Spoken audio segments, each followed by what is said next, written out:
റമീസിന്റെ ഒരു favourite actor ആരാ? ഞാൻ ചെറുപ്പം മുതലേ ലാലേട്ടൻ ഫാനാണ്, ഇപ്പോഴും ലാലേട്ടൻ ഫാനാണ്.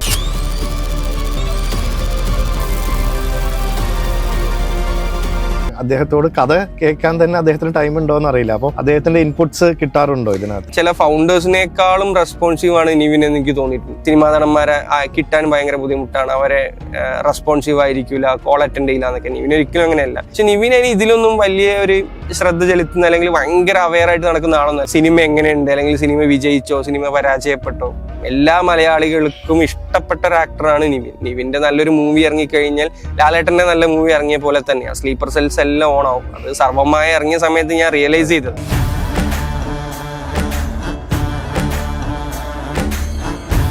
മൂവി ഇൻഡസ്ട്രിയിലുള്ള ആളുകളെ കുറിച്ച് അല്ലെങ്കിൽ ആക്ടേഴ്സിനെ കുറിച്ച് ഞാൻ പുറത്തു നിന്ന് കേട്ടിട്ടുള്ളതിനെ ഏറ്റവും വിപരീതമായിട്ടുള്ള ഒരു വ്യക്തിത്വമായിട്ട് എനിക്ക് നിവിന് തോന്നിയിട്ടുണ്ട്. ഏതൊക്കെ ബിസിനസ്സുകളാണ് നമുക്ക് സ്റ്റാർട്ടപ്പ് മിഷൻ വഴി ചെയ്യാൻ സാധിക്കുന്നത്? എന്നെ സംബന്ധിച്ച് സക്സസ് എന്ന് പറയുന്നത് രാവിലെ എഴുന്നേറ്റ് കഴിഞ്ഞാൽ ഹാപ്പി ആയിട്ട് വർക്ക് സ്പേസിലേക്ക് പോകാൻ പറ്റണം. വൈകുന്നേരം ജോലി കഴിഞ്ഞാൽ അല്ലെങ്കിൽ എപ്പോഴാണ് ജോലി കഴിയുന്നത് ഹാപ്പി ആയിട്ട് തിരിച്ച് വീട്ടിലേക്കും വരാൻ പറ്റണം. നമ്മളെ ഡിപ്പെൻഡ് ചെയ്തിരിക്കുന്ന മറ്റാരും ഇല്ലെങ്കിൽ the right time to start a business is between 20 to 25. നമുക്ക് വനിതാ സംരംഭകർ കുറവാണ്. അതിനെന്തെങ്കിലും റീസൺ എന്തായിരിക്കും? ബിസിനസ് തുടങ്ങുകയാണെങ്കിൽ full priority or first priority നമുക്ക് ബിസിനസ് കൊടുക്കാൻ പറ്റണം. ഇപ്പോൾ അത് കഴിഞ്ഞ് ഇന്റർവെല് ക്വിറ്റ് ചെയ്ത് ഇപ്പോൾ പുതിയ ഒരു നിവിൻ പോളിയുമായിട്ട് ക്രാവ് അല്ലേ, അത് ശരിക്കും എങ്ങനെയായിരുന്നു ആ ഒരു ജേണി? ഇത് മാറി നിവിൻ പോളിയിലോട്ട് എത്തുക, പിന്നെ ഇതിന്റെ ഒരു സ്റ്റാർട്ടപ്പിന്റെ കാര്യങ്ങളൊക്കെ, ആ ഒരു ജേണി എങ്ങനെയായിരുന്നു ക്രാവിന്റെ? ആക്ച്വലി ഇന്റർവെല്ലിൽ നിന്ന് എക്സിറ്റ് ചെയ്യുന്നതും നിവിനുമായിട്ട് കോഫൗണ്ട് ചെയ്യുന്നതും തമ്മിൽ റിലേഷൻ ഒന്നുമില്ല. ഇന്റർവെല്ലിൽ നല്ല ഓഫേഴ്സ് വന്നു. പിന്നെ ഇന്റർവെല്ലിന്റെ ഒരു വിഷൻ എന്ന് പറയുന്നത് കുറച്ചും കൂടെ ഹൊറിസോണ്ടലി ഗ്രോ ചെയ്യാന്നുള്ളതായിരുന്നു. അപ്പം അതിന് കുറച്ചും കൂടെ ബെറ്റർ ആയിട്ടുള്ള ആളുകൾ മാനേജ്മെന്റിൽ വേണമെന്ന് എനിക്കും തോന്നി, മാനേജ്മെന്റിനും തോന്നി. അപ്പം നമ്മൾ ടീമിനെ മൊത്തത്തിലൊന്ന് ഷഫിൾ ചെയ്തു. പിന്നെ നമുക്ക് ഉള്ളിൽ തന്നെ മൾട്ടിപ്പിൾ കമ്പനീസ് ബിൽഡ് ചെയ്യുന്ന ഒരു കൈൻഡ് ഓഫ് സ്ട്രക്ചറിലേക്കൊക്കെ മാറണമെന്നുള്ള ഇൻവെസ്റ്റേഴ്സിന്റെ ഇൻട്രസ്റ്റും അങ്ങനെ കുറെ കാര്യങ്ങളുണ്ടായിരുന്നു. പിന്നെ നല്ല ഓഫർ ആയതുകൊണ്ട് സ്വാഭാവികമായിട്ടും നല്ല എക്സിറ്റ് എന്നുള്ള രീതിയിൽ ആ റൈറ്റ് ടൈമിൽ റൈറ്റ് ഡിസിഷൻ അതാണെന്ന് തോന്നി ഞാനത് എടുത്തു. അത് കഴിഞ്ഞിട്ട് പിന്നെ I had conversations with lot of people. എനിക്ക് കുറച്ച് NDAസും നോൺ കോമ്പിറ്റൻസ് നോൺ സോളിസിറ്റേഷൻ ഒക്കെ ഉണ്ടായിരുന്നു. അപ്പൊ അതുകൊണ്ട് എടെക്കിൽ ചെയ്യണമെന്ന് ഞാനൊന്നും വിചാരിച്ചില്ല. എടെക്കിൽ 1-2 ഐഡിയാസ് ഉണ്ടായിരുന്നു. ബട്ട് അഗെയിൻ ഞാനത് സാവധാനം ചെയ്യാമെന്നുള്ള രീതിയിൽ നിൽക്കുകയായിരുന്നു. സെയിം ടൈം ഞാൻ മൾട്ടിപ്പിൾ ഫൗണ്ടേഴ്സുമായിട്ട് ഇതേപോലെ ചുമ്മാ ഹാങ് ഔട്ട് ചെയ്യുന്നുണ്ട്. ചുമ്മാ നമ്മൾ കൊച്ചിയിലൊക്കെ വന്നിട്ട് നമ്മൾ മീറ്റ് ചെയ്യുന്ന പോലെ പല ആളുകളുമായിട്ട് മീറ്റ് ചെയ്യുന്നുണ്ട്, പല ഐഡിയാസ് നമ്മൾ ഡിസ്കസ് ചെയ്യുന്നുണ്ട്. അങ്ങനെ നിവിനുമായിട്ട് ഒരു ഐഡിയ കോൺവേഴ്സ് ചെയ്യാനുള്ള ഒരു സിറ്റുവേഷൻ വന്നു. നമ്മൾ ഐഡിയ കോൺവേഴ്സ് ചെയ്തു. പിന്നെ ആ കോൺവെർസേഷൻ മൊബൈലിൽ വാട്സപ്പിൽ ചാറ്റായിട്ട് നമ്മൾ പല സമയത്ത് അങ്ങോട്ടും ഇങ്ങോട്ടും ഷെയർ ചെയ്തു. പിന്നെ ഞങ്ങളുടെ ഒരു കോമൺ ഫ്രണ്ട് ഉണ്ട്. ആ കോമൺ ഫ്രണ്ട് വഴി നമ്മൾ പലതവണ മീറ്റ് ചെയ്തിട്ട് നമ്മൾ ഡിസ്കസ് ചെയ്തു. അങ്ങനെ ഇവഞ്ച്വലി അതൊരു ഐഡിയേഷൻ സ്റ്റേജിൽ നിന്നും മാറിയിട്ട് ഒരു എക്സിക്യൂഷൻ സ്റ്റേജിലേക്ക് എത്തിയപ്പോൾ ക്രേവ് ജനിച്ചു എന്നുള്ളതാണ്. ഇപ്പോൾ നിവിനെ സംബന്ധിച്ച് ഭയങ്കര തിരക്കുള്ള ആളാണ്. എനിക്ക് തോന്നുന്നത് അദ്ദേഹത്തോട് കഥ കേൾക്കാൻ തന്നെ അദ്ദേഹത്തിന് ടൈം ഉണ്ടോന്ന് അറിയില്ല. അപ്പോൾ അദ്ദേഹത്തിന്റെ ഇൻപുട്സ് കിട്ടാറുണ്ടോ ഇതിനകത്ത്? നിവിൻ ആക്ച്വലി തിരക്കുള്ള ആളാണെങ്കിൽ പോലും ഈവൻ ഞാൻ ചില ഫൗണ്ടേഴ്സിനേക്കാളും റെസ്പോൺസീവ് ആണ് നിവിൻ എന്ന് എനിക്ക് തോന്നിയിട്ടുണ്ട്. നിവിന് വാട്സപ്പിൽ മെസ്സേജ് അയച്ചു കഴിഞ്ഞാൽ മാക്സിമം ഒരു 10-20 മിനിറ്റ്സിൽ നിവിൻ റിപ്ലൈ അയക്കും. ഷൂട്ടിലല്ലെങ്കിൽ, ഇനി ഷൂട്ടിലാണെങ്കിലും നമ്മുടെ മിസ് കോള് കണ്ടാൽ അല്ലെങ്കിൽ നമ്മുടെ മെസ്സേജ് കണ്ടു കഴിഞ്ഞാൽ ഈവൻ നിവിന് ടെക്സ്റ്റ് ചെയ്യാൻ സമയം ഇല്ലെങ്കിൽ ഒരു 2 minute ക്വിക്ക് കോളൊക്കെ ചെയ്യും. അപ്പൊ അത്തരത്തിൽ ഭയങ്കര റെസ്പോൺസീവ് ആയിട്ട് തോന്നി. ഞാൻ ഈ ഇൻഡസ്ട്രിയിലേക്ക് വരുന്നതിന് മുന്നേ പലരും പറഞ്ഞ് ഞാൻ കേട്ടിട്ടുണ്ട്, സിനിമാ നടന്മാരെ കിട്ടാൻ ഭയങ്കര ബുദ്ധിമുട്ടാണ്, അവരെ റെസ്പോൺസീവ് ആയിരിക്കില്ല, കോൾ അറ്റൻഡ് ചെയ്യില്ല എന്നൊക്കെ. നിവിൻ ഒരിക്കലും അങ്ങനെയല്ല. നിവിൻ എപ്പോൾ വിളിച്ചു കഴിഞ്ഞാലും ഫോൺ എടുക്കും. ഫോൺ കയ്യിലുണ്ടെങ്കിൽ ഫോൺ എടുക്കും, ഷൂട്ടിങ്ങിലാണെങ്കിൽ തിരിച്ചു വന്നിട്ട് വിളിക്കും. അപ്പൊ ആ കാര്യത്തിലേക്ക് നിവിൻ ഭയങ്കര റെസ്പോൺസീവ് ആണ്. പിന്നെ നിവിൻ ഭയങ്കര വിഷണറിയാ. നിവിന് ഇപ്പൊ ഇനി സിനിമ ആയി കഴിഞ്ഞാലും ഒരു 10 yearsൽ നിവിൻ എവിടെ എത്തണം, അല്ലെങ്കിൽ ഒരു 20 yearsൽ നിവിൻ എന്ത് അച്ചീവ് ചെയ്യണം, നിവിന്റെ അറൗണ്ട് നിവിൻ എങ്ങനത്തെ ആളുകൾ വേണം നിവിന്റെ ടീമിൽ, ഈവൻ എന്തൊക്കെ പ്രൊഡക്ട്സ് ബിൽഡ് ചെയ്യണം, എന്താണ് സിനിമയുടെ ഫ്യൂച്ചർ, എന്താണ് ആനിമേഷന്റെ ഫ്യൂച്ചർ, എന്താണ് VFXന്റെ ഫ്യൂച്ചർ, ഇതിനെക്കുറിച്ചൊക്കെ വ്യക്തമായിട്ടുള്ള ധാരണയുള്ള അല്ലെങ്കിൽ വ്യക്തമായിട്ടുള്ള ഒരു കാഴ്ചപ്പാടുള്ള ഒരു ആക്ടറാണ് നിവിൻ. അപ്പൊ നിവിൻ ജസ്റ്റ് ഒരു എന്താ പറയാ പ്യുവർ ലക്കോട് കൂടിയോ അല്ലെങ്കിൽ ഹാർഡ് വർക്കോട് കൂടിയോ മാത്രം വന്നിട്ടുള്ള ഒരു വ്യക്തിയല്ല. ലക്കും ഹാർഡ് വർക്കും ഉണ്ടെങ്കിൽ കൂടി വ്യക്തമായിട്ടുള്ള റോഡ് മാപ്പോട് കൂടി വ്യക്തമായിട്ടുള്ള പ്ലാനോട് കൂടി ആക്ട് ചെയ്യുന്ന ഒരാളാണ്. അപ്പൊ അത്തരത്തിൽ നോക്കുമ്പോൾ ശരിക്ക് നിവിൻ മേ ബി മുന്നേ ഒരുപാട് ബിസിനസ്സുകൾ ചെയ്തിട്ടില്ലെങ്കിലും ഒരുപാട് സ്റ്റാർട്ടപ്സ് ചെയ്തിട്ടില്ലെങ്കിലും ഒരു സ്റ്റാർട്ടപ്പ് ഫൗണ്ടറിന്റെ എല്ലാ ട്രേഡ്സും ഉള്ള ഒരു വ്യക്തിയാണ് നിവിൻ പോളി. എനിക്ക് തോന്നുന്നു അദ്ദേഹം ടെക് ബാക്ക്ഗ്രൗണ്ട് ആണ്. ആ ടെക് ബാക്ക്ഗ്രൗണ്ട് ആണ്, ആളെ എക്സ് ഇൻഫോസിസ് ആണ്. അപ്പൊ അതുകൊണ്ട് തന്നെ ഇപ്പം ഇത് എഗെയിൻ ഒരു ആക്ടേഴ്സിനും മലയാളത്തിൽ പറ്റുമെന്ന് എനിക്ക് തോന്നുന്നില്ല. ഇപ്പൊ നമ്മൾ ഏതെങ്കിലും ഒരു സാസ് പ്ലാറ്റ്ഫോമിനെ കുറിച്ചൊക്കെ ഐഡിയ ഡിസ്കസ് ചെയ്യുമ്പോൾ, അല്ലെങ്കിൽ മേ ബി ഗെയിമിംഗിൽ തന്നെ എന്തെങ്കിലും ഡിസ്കസ് ചെയ്യുമ്പോഴൊക്കെ നിവിൻ മേ ബി ഏതെങ്കിലും വൈബ് കോഡിംഗ് പ്ലാറ്റ്ഫോം എടുത്തിട്ട് ഇപ്പൊ ബോൾട്ട് അല്ലെങ്കിൽ ലവബിൾ ഒക്കെ എടുത്തിട്ട് നിവിനെ ഒരു 2 days തന്നെ അതിന്റെ ഒരു സ്ട്രക്ചർ ഒക്കെ ഉണ്ടാക്കും. നിവിന് ഇപ്പോഴും അത് ഭയങ്കര ഇഷ്ടം. അപ്പൊ ഈവൻ നമ്മളിപ്പം ഒരു ടോപ്പ് ടെക് സ്റ്റാർട്ടപ്പ് ഫൗണ്ടേഴ്സ് ഒക്കെ ചെയ്യുന്ന ഒരു റുട്ടീൻ ഉണ്ടല്ലോ, ആ റുട്ടീനുള്ള ഒരു ആക്ടറാണ് നിവിൻ. നമ്മൾ എന്ത് ഐഡിയ പറഞ്ഞു കഴിഞ്ഞാൽ, ഇപ്പൊ ലെറ്റ്സ് സ്ക്രിപ്റ്റിംഗിൽ അല്ലെങ്കിൽ പ്രീ പ്രൊഡക്ഷനിലുള്ള ഒരു സാസ് പ്ലാറ്റ്ഫോം പറഞ്ഞു കഴിഞ്ഞാൽ നിവിൻ ലവബിളിൽ പോയിട്ട് ഒരു 2 days കൊണ്ടൊരു പ്ലാറ്റ്ഫോം ഒക്കെ എടുത്തിട്ട് ഇതാണ് ഇതിന്റെ ഒരു പരിപാടി, ഇതാണ് ഇങ്ങനെയാണ് നമ്മൾ ചെയ്യേണ്ടതെന്നൊക്കെ പറഞ്ഞ് നിവിൻ ചെയ്യും. അപ്പൊ ഒരിക്കലും മൂവി ഇൻഡസ്ട്രിയിലുള്ള പലർക്കും റിലേറ്റബിൾ പോലും ആയിരിക്കില്ല. പക്ഷെ മൂവി ആക്ടർ നിവിൻ പോളി എന്ന് പറയുന്ന ഒരു ജം സൈഡിലുള്ളത് പോലെ തന്നെ നിവിൻ പോളി എന്ന് പറയുന്ന ഒരു സ്റ്റാർട്ടപ്പ് ടെക് ഫൗണ്ടർ, ഒരു ടെക് സ്റ്റാർട്ടപ്പ് ഫൗണ്ടർ നിവിന്റെ ഉള്ളിൽ എന്നും ഉണ്ടായിരുന്നു എന്നുള്ളതാണ് ഞാൻ വിശ്വസിക്കുന്നത്. ഇന്നത് വളരെ ലൈക്ക് വെരി ആക്റ്റീവ്ലി നിവിൻ അത് എൻതൂസിയാസ്റ്റിക്കലി അത് എൻജോയ് ചെയ്യുന്നുണ്ട്. നിവിന്റെ എല്ലാ സിനിമകളും ഇപ്പൊ ഫസ്റ്റ് ഷോ കാണാറുണ്ടോ, അല്ലെങ്കിൽ നിവിൻ ഫ്രീ ടിക്കറ്റ് അയച്ചു തരാറുണ്ടോ? നിവിൻ ഫ്രീ ടിക്കറ്റ് അയച്ചു തരാറില്ല. നിവിൻ ആക്ച്വലി സിനിമ കണ്ടു കഴിഞ്ഞാൽ സിനിമ എങ്ങനെ ഉണ്ട് എന്ന് പോലും എൻ്റെ അടുത്ത് ചോദിക്കാറില്ല. എൻ്റെ അടുത്ത് നിന്നല്ല, നിവിൻ ആരുടെ അടുത്തും അങ്ങനെ ചോദിക്കുന്നുണ്ടെന്ന് എനിക്ക് തോന്നുന്നില്ല ഈ അടുത്ത കാലത്തുള്ളൊരു ബന്ധത്തിന്റെ പുറത്ത്. നിവിൻ അതിലൊന്നും അങ്ങനെ വലിയ അവെയർ അല്ല. സിനിമ കാണുമ്പോൾ അയക്കാറുണ്ട് നിവിന്റെ മെസ്സേജ് വല്ലതും? സിനിമ കാണുമ്പോൾ അയക്കാറുണ്ട്. നിവിൻ നല്ല സിനിമയാണെങ്കിൽ നല്ല സിനിമയാണെന്ന് പറയാറുണ്ട്, മോശം സിനിമയാണെങ്കിൽ മോശം സിനിമ എന്ന് പറയാറുണ്ട്. സിനിമ എന്ന് പറയുമ്പോ മറ്റേ ഇമോജിയാണ്, മറ്റേ ദേഷ്യത്തിനുള്ള ഇമോജിയാണ് നിവിൻ ഇട്ടത്? അല്ല, നിവിൻ ഫണ്ണായിട്ട് എടുക്കുന്ന ആളാണ്. നിവിൻ നമ്മൾ സിനിമയിലൊക്കെ കാണുന്ന നിവിന്റെ ഒരു വൈബില്, നിവിൻ ഏറെക്കുറെ റിയൽ ലൈഫിലും അങ്ങനെ തന്നെയാണ്. നിവിന് ട്രസ്റ്റബിൾ ആണ്, നിവിന് കംഫർട്ടബിൾ ആണെന്ന് തോന്നിക്കഴിഞ്ഞാൽ he's good in communication, actually very responsive, very fun. അപ്പൊ ഞാൻ ഈ പറഞ്ഞ പോലെ ഞാൻ ചില കാര്യങ്ങൾ പറയും. ഇനി നിവിന്റെ മൂവി മാത്രമല്ല, ഞാൻ വേറെ ഏതെങ്കിലും മൂവി കണ്ടു കഴിഞ്ഞാലും ഞങ്ങളുടെ ഇടയിൽ ചിലപ്പോൾ മുന്നേ പ്രീവിയസ് കോൺവെർസേഷൻ ഉണ്ടായിട്ടുണ്ടാവും ആ സിനിമയെ കുറിച്ച്. അപ്പം മേ ബി ഞാൻ എന്റെ റെസ്പോൺസ് അറിയിക്കാറൊക്കെ ഉണ്ട്. പക്ഷെ നിവിൻ ഇനി ഇതിലൊന്നും വലിയ ഒരു ശ്രദ്ധ ചെലുത്തുന്ന അല്ലെങ്കിൽ ഭയങ്കര അവെയർ ആയിട്ട് നടക്കുന്ന ആളൊന്നുമല്ല. സിനിമ എങ്ങനെയുണ്ട്, അല്ലെങ്കിൽ സിനിമ വിജയിച്ചോ സിനിമ പരാജയപ്പെട്ടോ, സിനിമ ചെയ്യുമ്പോൾ അത് വളരെ എൻജോയ് ചെയ്ത് ചെയ്യുക. ഒരു കൂൾ മൈൻഡാണ്, ഒരു വളരെ എൻജോയ് ചെയ്ത് സിനിമ ചെയ്യുക. സിനിമ ചെയ്ത് കഴിഞ്ഞാൽ ഫ്യൂച്ചറിനെ കുറിച്ച് ഡിസ്കസ് ചെയ്യുക, പാസ്റ്റിനെ കുറിച്ച് ഒരുപാട് ചിന്തിക്കാതിരിക്കുക. അപ്പൊ അത്തരത്തിലുള്ള വളരെ പോസിറ്റീവ് മൈൻഡഡ് ആയിട്ടുള്ള ഒരു ആക്ടർ ആയിട്ടും കൂടിയാണ് എനിക്ക് തോന്നിയത്. ആളങ്ങനെ ടെൻസ്ഡ് ആയിട്ട് ഞാൻ അങ്ങനെ കണ്ടിട്ടില്ല. റമീസിന്റെ ഒരു ഫേവറേറ്റ് ആക്ടർ ആരാ? എന്റെ ഫേവറേറ്റ് ആക്ടർ ഞാൻ നിവിന് മുമ്പും അല്ല, നിവിനായിട്ട് പരിചയപ്പെടുന്നതിന് മുമ്പും ശേഷവും രണ്ടുപേരാണോ അല്ലെങ്കിൽ ഒരാൾ തന്നെയാണോ? അല്ലല്ല, എനിക്ക് മുന്നേയും ശേഷവും ഒക്കെ ഒരേ ആള് തന്നെയാണ്. എനിക്ക് ഞാൻ ചെറുപ്പം മുതലേ ലാലേട്ടൻ ഫാനാണ്, ഇപ്പോഴും ലാലേട്ടൻ ഫാനാണ്. നിവിനെ അറിയോ ഇത്? നിവിനെ അറിയോന്നില്ല, നിവിനായിട്ട് ഞാൻ അങ്ങനെ ഡിസ്കസ് ചെയ്തിട്ടില്ല. ഞങ്ങൾ അങ്ങനെ സിനിമയെ കുറിച്ച് കൂടുതലൊന്നും ഡിസ്കസ് ചെയ്യാറില്ല. ബട്ട് ആക്ച്വലി ലാലേട്ടനെ ചെറുപ്പം മുതലേ ലാലേട്ടന്റെ ഫാനാണ്, ഇപ്പോഴും ലാലേട്ടന്റെ ഫാനാണ്. ഇപ്പോഴും ലാലേട്ടന്റെ പടങ്ങൾ നല്ലതാണെങ്കിലും മോശമാണെങ്കിലും FDFS തന്നെയാണ്. ഇനി FDFS അല്ലെങ്കിലും ഫസ്റ്റ് ഡേ കാണുക എന്നുള്ളത് തന്നെയാണ്.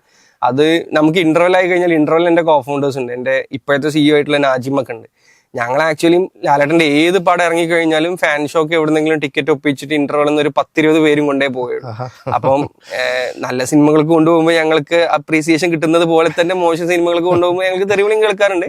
ബട്ട് ഞങ്ങൾക്ക് ലാലേട്ടന്റെ പടം ഫസ്റ്റ് ഡേ കാണുന്നതാണ് അന്നും ഇഷ്ടം ഇന്നും ഇഷ്ടം, അതിൽ മാറ്റമൊന്നുമില്ല. പിന്നെ നിവിനെ എന്റെ മാത്രമൊന്നുമല്ല, എല്ലാ മലയാളികൾക്കും ഇഷ്ടപ്പെട്ട ഒരു ആക്ടറാണ് നിവിൻ. നിവിന്റെ നല്ലൊരു മൂവി ഇറങ്ങിക്കഴിഞ്ഞാൽ ലാലേട്ടന്റെ നല്ല മൂവി ഇറങ്ങിയ പോലെ തന്നെയാണ്. സ്ലീപ്പർ സെൽസ് എല്ലാം ഓണാവും. അത് സർവ്വമായ ഇറങ്ങിയ സമയത്ത് ഞാൻ റിയലൈസ് ചെയ്തത്, ഞാൻ സിനിമയെ കുറിച്ച് എന്റെ ഫ്രണ്ട്സിന്റെ അടുത്ത് സംസാരിക്കുന്നതിന് മുന്നേ അവര് സർവ്വമായ കുറിച്ച് എന്റെ അടുത്ത് ഇങ്ങോട്ട് മെസ്സേജ് അയച്ചു, എടാ പടം കിട്ടില്ല.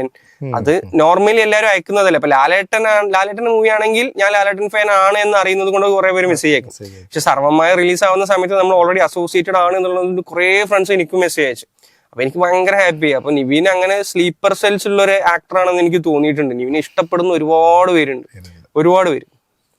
ഒരു പേഴ്സണലായിട്ടും ഇപ്പൊ താങ്കൾക്ക് ഇപ്പൊ പരിചയപ്പെട്ടപ്പോ വളരെയധികം അല്ല, ഒരു ജാട അങ്ങനെയൊന്നും ഇല്ലാത്ത ഒരു മനുഷ്യനാണ്.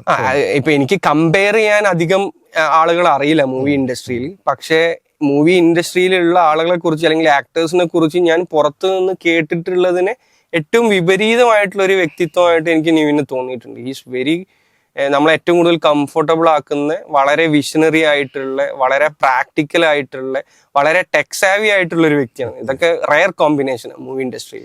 ഇപ്പൊ നിങ്ങളുടെ ഈ ക്രാവ് എന്ന് പറഞ്ഞ സ്റ്റാർട്ടപ്പ് എന്താണ് ആക്ച്വലി? അത് ക്രേവ് ആക്ച്വലി നമുക്ക് കുറെ വേർട്ടിക്കൽസ് വരുന്നുണ്ട്. ക്രേവിന് മേ ബി എനിക്ക് വിഷൻ പറഞ്ഞു തുടങ്ങുന്നതായിരിക്കും ബെറ്റർ. അപ്പൊ നമ്മള് മലയാളം മൂവി എന്ന് പറയുന്നത് ഗ്ലോബലി ട്രാവൽ ചെയ്യുന്ന ഒരു IP. നമ്മളെ സിനിമയെ കുറിച്ച് ഇന്ത്യ മുഴുവൻ സംസാരിക്കുന്നുണ്ട്, ലോകം മുഴുവൻ സംസാരിക്കുന്നുണ്ട്. നമുക്ക് ഒരുപാട് ടെക്നീഷ്യൻസ്, നല്ല ടെക്നീഷ്യൻസ് ഉണ്ട്, നല്ല DOP ആവട്ടെ, എഡിറ്റേഴ്സ് ആവട്ടെ, ഈവൻ മ്യൂസിക് ഒക്കെ നമ്മുടേത് അടിപൊളിയാണ്, ടോപ്പ് നോച്ച് ആണ്, വേൾഡ് ക്ലാസ് ആണ്, ഗ്ലോബൽ അപ്പീലും ഗ്ലോബൽ ഗ്രാമറും ഉണ്ട്.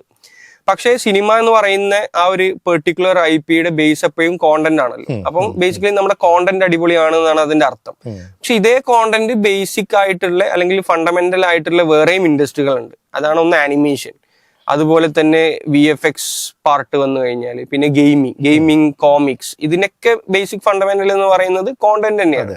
ഒരു ഗെയിം എടുത്തു കഴിഞ്ഞാൽ ഒരുപാട് ഇപ്പോൾ വേൾഡിൽ ഒരു ടോപ്പ് 10 ഗെയിംസ് അല്ലെങ്കിൽ ഒരു ടോപ്പ് 20 ഗെയിംസ് എടുത്തു കഴിഞ്ഞാൽ ഇതിൽ ഇന്ത്യൻ മെയ്ഡ് ഇല്ല എന്നുള്ളതാണ് സത്യം. പക്ഷെ നമുക്ക് കോണ്ടന്റിൽ അഡ്വാൻറ്റേജ് ഉണ്ട്, നമുക്ക് നല്ല ടെക്നീഷ്യൻസ് ഉണ്ട്, എല്ലാം ഉണ്ട്. ബട്ട് നമ്മൾ എന്തുകൊണ്ട് അങ്ങനെ ഒന്നും പ്രൊഡക്റ്റ് ബിൽഡ് ചെയ്തില്ല എന്ന് പറഞ്ഞു കഴിഞ്ഞാൽ അതൊരു വോയിഡ് സ്പേസ് ആണ്. അപ്പൊ അങ്ങനെ ഒരു വോയിഡ് സ്പേസിൽ എന്തെങ്കിലും ബിൽഡ് ചെയ്യണം, എന്തെങ്കിലും ചെയ്യണം എന്നുള്ള ഒരു ആഗ്രഹത്തിന്റെ പുറത്ത് തുടങ്ങിയിട്ടുള്ള ഡിസ്കഷൻസ് ആണ്.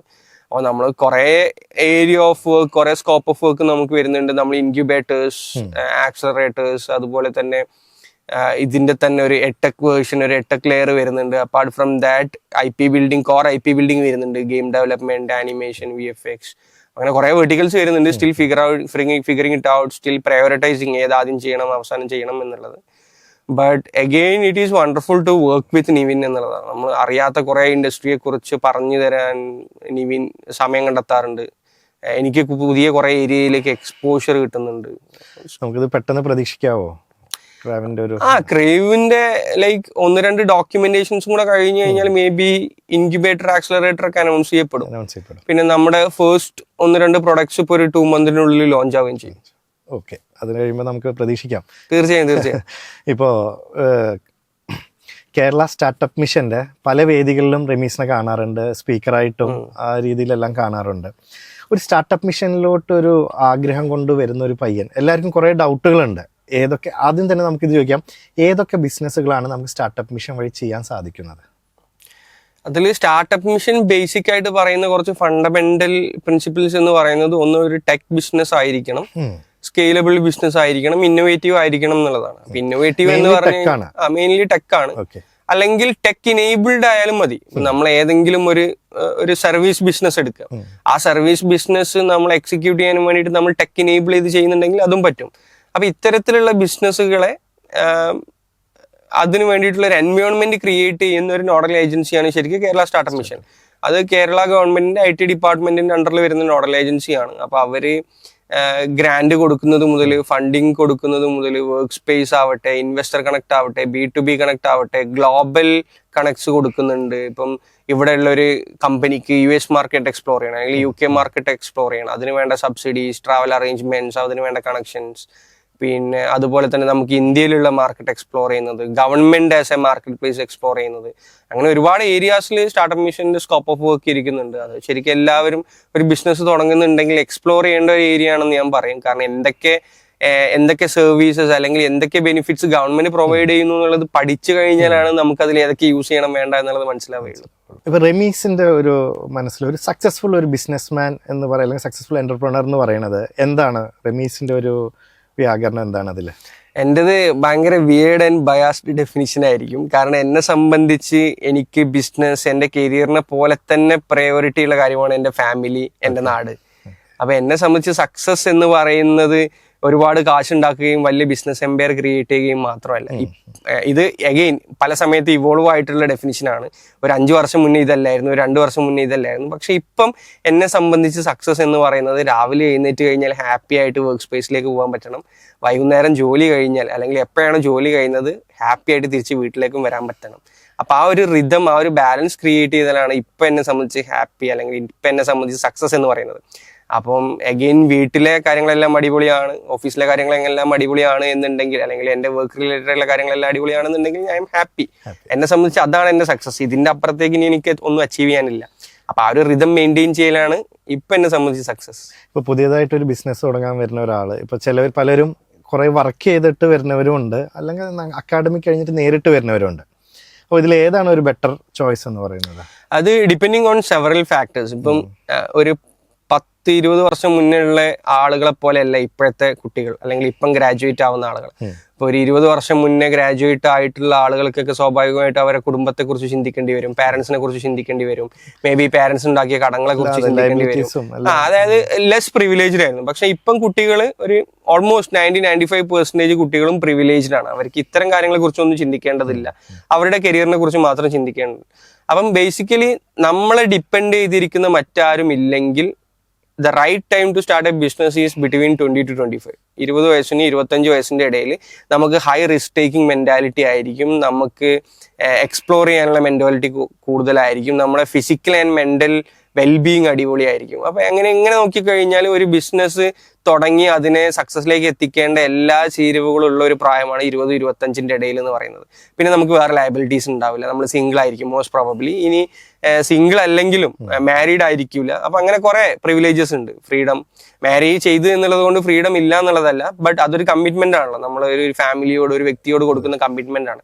അപ്പൊ അത്തരത്തിലുള്ള കമ്മിറ്റ്മെന്റ്സ് ഒന്നും ഇല്ലാതെ ഫുള്ളി കമ്മിറ്റഡ് ടു ബിസിനസ് നിൽക്കാൻ പറ്റുന്ന ഒരു സമയമാണ് 20 to 25 എന്നുള്ളത്.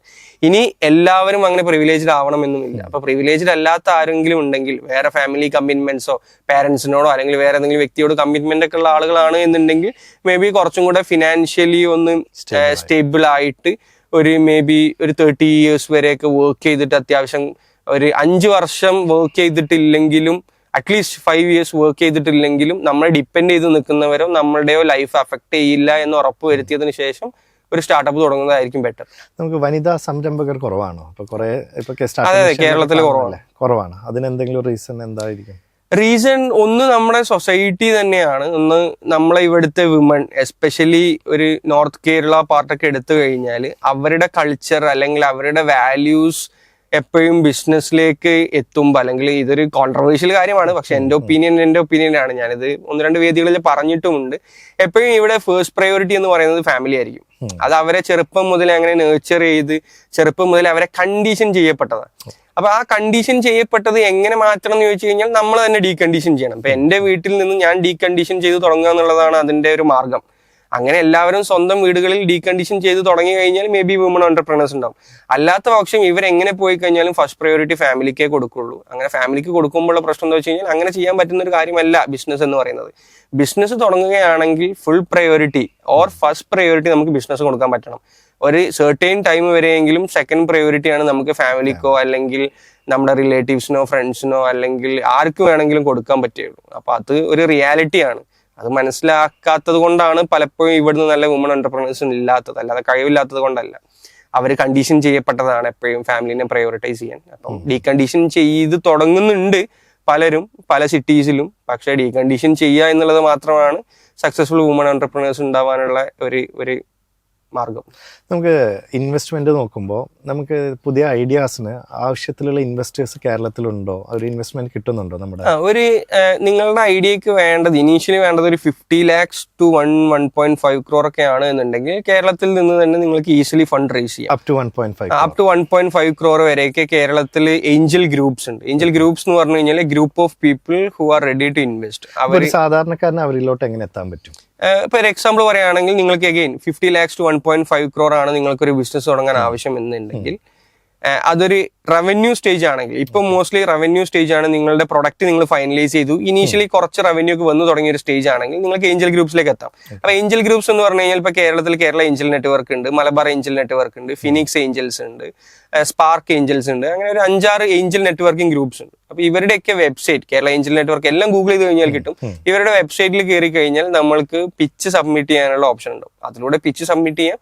അവർ മെയിൽ ത്രൂ നമ്മളെ റീച്ച് ഔട്ട് ചെയ്യും. ഒരു 1 to 3 calls ബിഫോർ മീറ്റിംഗ്, ഒരു 1 to 3 calls ഉണ്ടാവും ഫോർ ഫർദർ ക്ലാരിഫിക്കേഷൻസ്. അത് കഴിഞ്ഞാൽ പിന്നെ ഡയറക്ട്ലി ഡിസ്കഷനിലേക്ക് പോകും, ഫണ്ട് റേസ് ചെയ്യാം. ഇതാണ് അതിന്റെ ഒരു സ്റ്റാൻഡേർഡ് ടൈം ലൈൻ അല്ലെങ്കിൽ ഒരു standard operation like modus operandi എന്ന് പറയുന്നത്. അപ്പം basically website through reach out ചെയ്യുന്നത് തന്നെയാണ് easy. Website through reach out ചെയ്യാം ഇവരെല്ലാവരും. ഒരു എബവ് 1.5 crore ആണെങ്കിലോ? എബവ് 1.5 crore ആണെങ്കിൽ ഏഞ്ചൽ റൗണ്ട് ഇപ്പം കുറച്ച് ഡിഫിക്കൽട്ട് ആയിരിക്കും. അല്ലെങ്കിൽ may be Bangalore or Mumbai based ആയിട്ടുള്ള ഏഞ്ചൽ ഗ്രൂപ്പിലേക്ക് പോകേണ്ടി വരും. അതും ഈ പറഞ്ഞ പോലെ തന്നെ നമുക്ക് ലിങ്ക്ഡിൻ ത്രൂ അല്ലെങ്കിൽ വെബ്സൈറ്റ് ത്രൂ അപ്ലൈ ചെയ്യാൻ പറ്റുന്നതാണ്. കേരളത്തിലെ Angel groups 1.5 to 2 crore വരെയൊക്കെയാണ് maximum ചെയ്തിട്ടുള്ളത്. കേരളത്തിന് പുറത്തുള്ള ഏഞ്ചൽ ഗ്രൂപ്പ്സ് 20-30 crore ഒക്കെ ചെയ്യുന്നവരുണ്ട്. അതും കഴിഞ്ഞാൽ പിന്നെ VC ഫേംസ് ആണുള്ളത്. എല്ലാം വെബ്സൈറ്റ് ത്രൂ തന്നെയാണ് അപ്ലിക്കേഷൻ. ഓർ മേ ബി ലിങ്ക്ഡിനിൽ നമുക്ക് സെർച്ച് ചെയ്തിട്ട് ഇവരുടെ പ്രിൻസിപ്പൽ ഇൻവെസ്റ്റേഴ്സ് അല്ലെങ്കിൽ ഇവരുടെ VCs ആരാണെന്നുള്ളത് ലിങ്ക്ഡിൻ ത്രൂ ഐഡന്റിഫൈ ചെയ്തിട്ട് അവർക്ക് മെസ്സേജ് അയക്കാം. അങ്ങനെ ഒരു ഇത് സാധാരണക്കാരനെ അങ്ങനെ റീച്ച് ചെയ്യാം. അപ്പൊ ഞാനൊക്കെ ഫസ്റ്റ് ഫണ്ട് റേസ് ചെയ്യാൻ സ്റ്റാർട്ട് ചെയ്യുന്നത് 2022 ബിഗിനിങ്ങിലാണ്. അപ്പൊ ആ സമയത്ത് ഞാൻ എല്ലാ മാസവും 100 പേർക്ക് ലിങ്ക്ഡിനിൽ മെസ്സേജ് അയക്കുമായിരുന്നു. 10 പേരെ റിപ്ലൈ അയക്കുള്ളൂ. അതിൽ ഒരാളാണ് മീറ്റിംഗ് തരുള്ളൂ. അപ്പം മറ്റേ KGF പറഞ്ഞത് വരെ 100 പേർക്ക് മെസ്സേജ് അയക്കണമായിരുന്നു എനിക്കൊരു മീറ്റിംഗ് കിട്ടാൻ. പണ്ട് ട്രൈ ചെയ്തോണ്ടിരുന്നുള്ളൂ. ഞാൻ മോർ ദാൻ ഒരു 300-400 ആളുകൾക്കൊക്കെ ലിങ്ക്ഡിനിൽ മെസ്സേജ് അയച്ചിട്ടുണ്ടാവും. നേരിട്ട് കണ്ടിട്ട് എന്തെങ്കിലും നെഗറ്റീവ് അങ്ങനെയൊക്കെ തോന്നിയിട്ടുണ്ടോ? നെഗറ്റീവ് അല്ല, അത് ലൈക്ക് എല്ലാവരും മെസ്സേജ് അയക്കുന്ന റിപ്ലൈ അയക്കുന്ന എല്ലാവരും 1-2 ചോദ്യങ്ങൾ ചോദിക്കും. ആ ചോദ്യങ്ങൾ നമുക്ക് പുതിയ തിരിച്ചറിവുകളായിരിക്കും. ഓക്കെ, ഇതിന് ഉത്തരം കണ്ടെത്തണം, അപ്പൊ നെക്സ്റ്റ് ടൈം നമ്മൾ ആ ഉത്തരം കണ്ടെത്തിപ്പോകും. അങ്ങനെ ഒരു സെർട്ടൈൻ പീരീഡ് കഴിയുമ്പോഴേക്ക് നമ്മൾ ഭയങ്കരമായിട്ട് ഒന്ന് ഫേർണിഷ്ഡ് ആവും. നമ്മൾ ഈ സ്റ്റാർട്ടപ്പിലൂടെ വരുന്ന ബിസിനസ്സുകളുടെ ഒരു സക്സസ് പെർസെന്റേജ് എന്ന് പറയുന്നത് എത്രയാണ്? സക്സസ് പെർസെന്റേജ് കറക്റ്റ് നമ്പേഴ്സ് എനിക്കറിയില്ല, ബട്ട് ബിലോ 5% ആണ് സക്സസ് റേറ്റ് ഉള്ളത്. ബിലോ 5 ആണ് വരുന്നത് അല്ലേ? അതുപോലെ തന്നെ ഞാൻ താങ്കളുടെ ഇൻസ്റ്റാഗ്രാം പ്രൊഫൈൽ നോക്കിയപ്പോൾ എല്ലാത്തിനും അഭിപ്രായം പറയുന്ന ഒരാളാണ്. അപ്പോൾ അതിനകത്ത് എനിക്ക് ഒരെണ്ണം ഇഷ്ടപ്പെട്ടത് പൊളിറ്റിക്സിൽ ഒരു അഭിപ്രായം പറഞ്ഞു, റൈറ്റ് ടു റീകോൾ എന്നുള്ളൊരു സംഭവം. അപ്പോൾ കേരളത്തിലും അങ്ങനെ വരണം എന്നാണോ?